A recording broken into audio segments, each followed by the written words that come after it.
Hello guys, welcome to my channel. ఇవాళ మన first trade వచ్చేసి ఓఎన్జీసీలో ఒక పుల్ బ్యాక్ తర్వాత సెల్ ట్రేడ్ అయితే తీసుకున్నాం మనం. అండ్ 1:2 మార్క్ చేసుకున్నాము. ఎస్ఎల్ కూడా ప్లేస్ చేయడం జరిగింది. Let's wait for SL or target.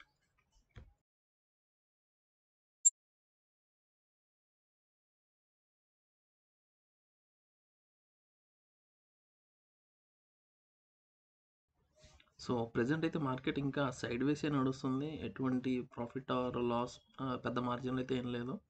So breakout ఇటు సైడ్ ఇస్తే మనకి అటు ఇద్దాం, అటు లేకపోతే ఎస్ఎల్ ఇచ్చి ట్రేడ్ అనేది క్లోజ్ చేద్దాం.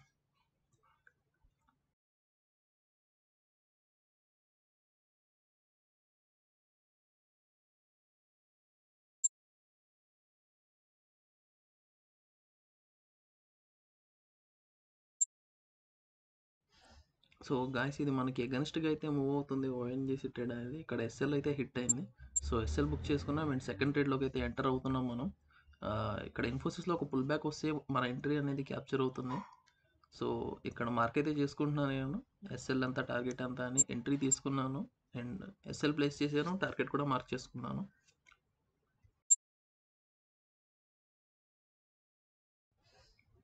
ఈ ట్రేడ్లో నేను 1:3 అయితే ఏం చేస్తున్నాను.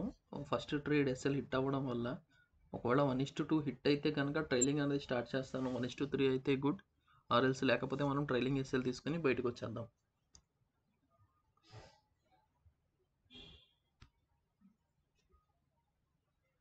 ఇక్కడైతే ఒక స్వింగ్ అయితే ఫామ్ అవుతుంది. ఒకవేళ లో బ్రేక్ అయితే కనుక మనం ట్రైలింగ్ ఆ స్వింగ్ దగ్గర తీసుకొచ్చేస్తాం మనం. సో ఈ ట్రేడ్లో ఫర్దర్గా ఎటువంటి లాస్ అయితే ఉండదు. ఇద్దరు చిన్న ప్రాఫిట్ అయితే ఉంటుంది, ఆర్ టార్గెట్ అయితే ఉంటుంది. మనం ఎక్కడైతే ట్రైల్ చేస్తున్నాం అనేది ఇంపార్టెంట్ గైస్ మనకి. ఇక్కడ మన ట్రేడ్ ఆల్మోస్ట్ 1:2 దగ్గరికి అయితే వచ్చింది. సో ట్రైలింగ్ అనేది చాలా క్లోజ్గా చేస్తాను నేను, ప్రాఫిట్స్ అనేవి మిస్ అవ్వకుండా. ఇక్కడ చూసుకుంటే మన ట్రైలింగ్ ఎస్ఎల్ హిట్ అయ్యేలా మన ట్రైలింగ్ అయితే హిట్ అయింది. మనం ట్రైల్ నుంచి అయితే ఎగ్జిట్ అయిపోతున్నాం. ఈ వీడియో కనుక నచ్చితే లైక్, షేర్ అండ్ సబ్స్క్రైబ్ చేయండి గైస్. Thank you.